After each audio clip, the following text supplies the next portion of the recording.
Hi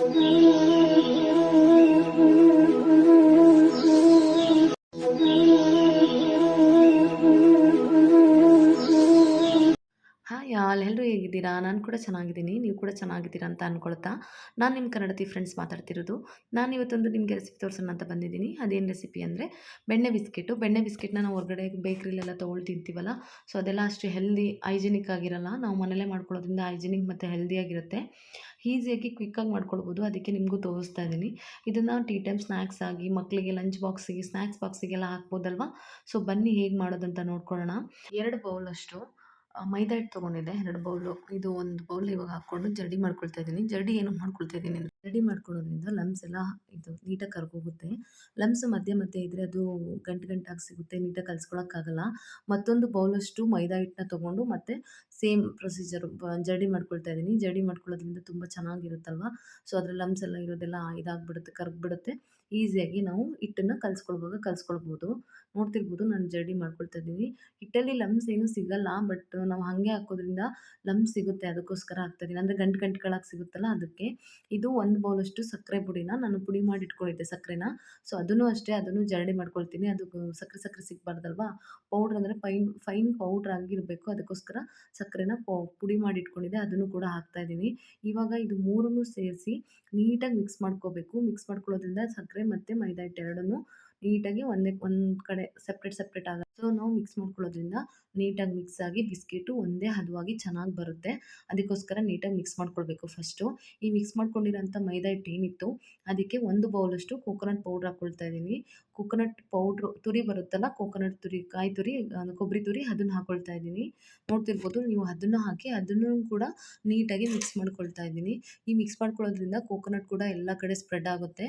so ಅದಕ್ಕೋಸ್ಕರ ನಾನು mix ಮಾಡಿಕೊಂಡು ಅದ್ರ ನೆಕ್ಸ್ಟು ಬೇಕಿಂಗ್ ಪೌಡ್ರ್ ಹಾಕ್ಕೊಳ್ತಾ ಇದ್ದೀನಿ. ಒಂದು ಪಿಂಚಷ್ಟು, ಜಾಸ್ತಿ ಹಾಕ್ಕೊಳ್ಬಾರ್ದು, ಇಲ್ಲ ಎಲ್ಲ ಸ್ಮೂತ್ ಆಗಿಬಿಡುತ್ತೆ. ನೆಕ್ಸ್ಟು ಬೇಕಿಂಗ್ ಸೋಡಾ ಹಾಕ್ಕೊಳ್ತಾ ಇದ್ದೀನಿ. ಬೇಕಿಂಗ್ ಪುಡಿ ಬೇರೆ, ಬೇಕಿಂಗ್ ಸೋಡಾ ಬೇರೆ ಅಲ್ವಾ. ಬೇಕಿಂಗ್ ಸೋಡಾ ಹಾಕ್ಕೊಳ್ತಾ ಇದ್ದೀನಿ. ಅದಾಗಿದ್ದು ನೆಕ್ಸ್ಟು ಒಂದು 100 ಗ್ರಾಮ್ ಅಷ್ಟು ಬೆಣ್ಣೆ ತೊಗೊಂಡು ನೀಟಾಗಿ ಕರಗಿಸಿಟ್ಕೊಂಡಿದ್ದೆ. 100ರಿಂದ 150 ಗ್ರಾಮ್ ಇದೆ ಇದು, ಅದನ್ನು ಕೂಡ ಹಾಕ್ತಾಯಿದ್ದೀನಿ. 1 ಬೌಲಷ್ಟು ಎಣ್ಣೆ ತೊಗೊಂಡಿದ್ದೆ, ಇದು ಒಂದು 100 ಗ್ರಾಮ್ ಇದೆ, ಹಾಕ್ತಾಯಿದ್ದೀನಿ. ನೋಡ್ತಿರ್ಬೋದು ನೀವು ಇವಾಗ. ಹಾಕಿ ಅದನ್ನು ನೀಟಾಗಿ ಮಿಕ್ಸ್ ಮಾಡ್ಕೊಳ್ಬೇಕು. ಎಣ್ಣೆ ಮತ್ತು ತುಪ್ಪ ಹಾಕೋದ್ರಿಂದ ನೀಟಾಗಿ ಇದಾಗುತ್ತೆ. ಒಂದು ಪಿಂಚಷ್ಟು ಸಾಲ್ಟ್ ಹಾಕ್ಕೊಳ್ತಾ ಇದ್ದೀನಿ ಇವಾಗ. ಸ್ಮೂತಾಗಿ ಬರುತ್ತೆ. ಎಣ್ಣೆ ಮತ್ತು ನಾವು ಬೆಣ್ಣೆ ಎಷ್ಟು ಹಾಕ್ತೀವಿ ಅಷ್ಟು ಸಾಫ್ಟಾಗಿ ಬರುತ್ತೆ ಬಿಸ್ಕೆಟು. ಸೊ ಇದನ್ನು ನೀಟಾಗಿ ಇವಾಗ ಮಿಕ್ಸ್ ಮಾಡ್ಕೊಳ್ಬೇಕು. ಮಿಕ್ಸ್ ಮಾಡಿಕೊಂಡು ನಾದಬೇಕು ಕೈಯಲ್ಲಿ. ನೋಡಿ ಇವಾಗ ನಾನು ಮಾಡ್ತಾಯಿದ್ದೀನಿ, ನೋಡ್ತಿರ್ಬೋದು ನೀವು. ನೋಡ್ತಾ ಇದ್ದೀರಲ್ವಾ, ನೀಟಾಗಿ ಮಿಕ್ಸ್ ಮಾಡ್ಕೊಳ್ಬೇಕು. ಬೇಕಂದರೆ ನಿಮ್ಗೆ ಸ್ವಲ್ಪ ಹಾಲು ಕೂಡ ಹಾಕ್ಬೋದು, ನಾನು ಹಾಲು ಹಾಕಿಲ್ಲ. ಈ ಹದಕ್ಕೆ ಮಿಕ್ಸ್ ಮಾಡಿ ನೀಟಾಗಿ ಎತ್ತಿಟ್ಕೊಂಡಿದ್ದೀನಿ. ನೋಡ್ತಿರ್ಬೋದು ನೀವು. ಇದು ನೀಟಾಗಿ ಕಲಸಿ ಒಂದು 2-3 ನಿಮಿಷ ಬಿಡೋದ್ರಿಂದ ಉಬ್ಬುತ್ತಲ್ವಾ.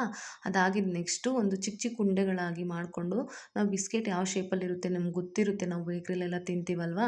ಸೊ ಗೊತ್ತಿರುತ್ತೆ. ಅದೇ ರೌಂಡ್ ಶೇಪಲ್ಲಿ, ಇಲ್ಲ ಹಾರ್ಟ್ ಶೇಪಲ್ಲಿ, ಇಲ್ಲ ಟ್ರಯಾಂಗಲ್ ಶೇಪಲ್ಲಿ, ಯಾವ ಶೇಪ್ ಆ ಶೇಪ್ ಮಾಡಿಕೊಂಡು ಒಂದು ಓವನಲ್ಲಿ ಮಾಡ್ತಿರೋದ್ರಿಂದ ಓವನಲ್ಲಿರೋ ಟ್ರೇ ತೊಗೊಂಡು ಗ್ರೀಸ್ ಮಾಡಿದ್ದೀನಿ ಎಣ್ಣೆ ಮತ್ತು ಬೆಣ್ಣೆಯಿಂದ. ಅದಕ್ಕೆ ಒಂದೊಂದನ್ನೇ ಅರೇಂಜ್ ಮಾಡ್ಕೊಳ್ತಾ ಇದ್ದೀನಿ. ನೀವು ನೋಡ್ತಿರ್ಬೋದು. ನಾನು ಅರೇಂಜ್ ಮಾಡಿಕೊಂಡು ಅದನ್ನು ಮತ್ತೆ ಓವನ್ ಕೂಡ ಪ್ರೀ ಹೀಟ್ ಮಾಡ್ಕೊಳ್ಬೇಕು.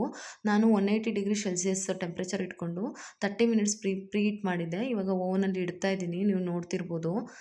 30 ಮಿನಿಟ್ಸ್ ಇದನ್ನು ಬೇಕ್ ಮಾಡಿದ್ದೀನಿ ನಾನು 180 ಡಿಗ್ರಿ ಟೆಂಪ್ರೇಚರಲ್ಲಿ. ಸೊ ಇವಾಗ ನೋಡಿ ಇಟ್ಟಿದ್ದೀನಿ. ಇವಾಗ ಇಟ್ಟು ಕ್ಲೋಸ್ ಮಾಡಿ ಟೆಂಪ್ರೇಚರ್ ಎಲ್ಲ ಸೆಟ್ ಮಾಡ್ತಿದ್ದೀನಲ್ವಾ, ನೋಡ್ತಿರ್ಬೋದು, ನೋಡ್ತಾ ಇದ್ದೀರಾ.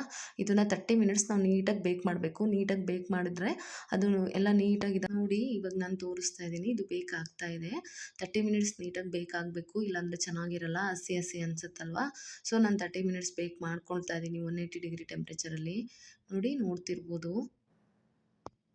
ಬನ್ನಿ ಇವಾಗ ಬಿಸ್ಕೆಟ್ಸ್ ರೆಡಿ ಇರುತ್ತೆ. 30 ಮಿನಿಟ್ಸ್ ಆಯಿತು. ನಾನು ನೀಟಾಗಿ ಅರೇಂಜ್ ಮಾಡಿಟ್ಟಿದ್ದೆ. ಪೂರ್ವಿ ಅದರಲ್ಲಿ ಆಲ್ರೆಡಿ ಒಂದು ತೊಗೊಂಡ್ಬಿಟ್ಟಿದ್ದಾನೆ. ಅವನಿಗೆ ಅರ್ಜೆಂಟು ತಿನ್ನಬೇಕು ಏನು ಮಾಡ್ತಾ ಇದ್ದಾಳೆ ಮಮ್ಮಿ ಅಂತ. ಸೊ ನೋಡ್ತಿರ್ಬೋದು. ಇವಾಗ ಒಂದು ಪ್ಲೇಟ್ಗೆ ಟ್ರಾನ್ಸ್ಫರ್ ಮಾಡ್ಕೊಳ್ತಾ ಇದ್ದೀನಿ. ನೋಡಿ 9 ಬಿಸ್ಕೆಟ್ಸ್ ಇಟ್ಟಿದ್ದೆ, ಇವಾಗ 8 ಬಿಸ್ಕೆಟ್ಸ್ ಇದೆ. ನೋಡಿ ತುಂಬ ಚೆನ್ನಾಗಿ ಬಂದಿತ್ತು.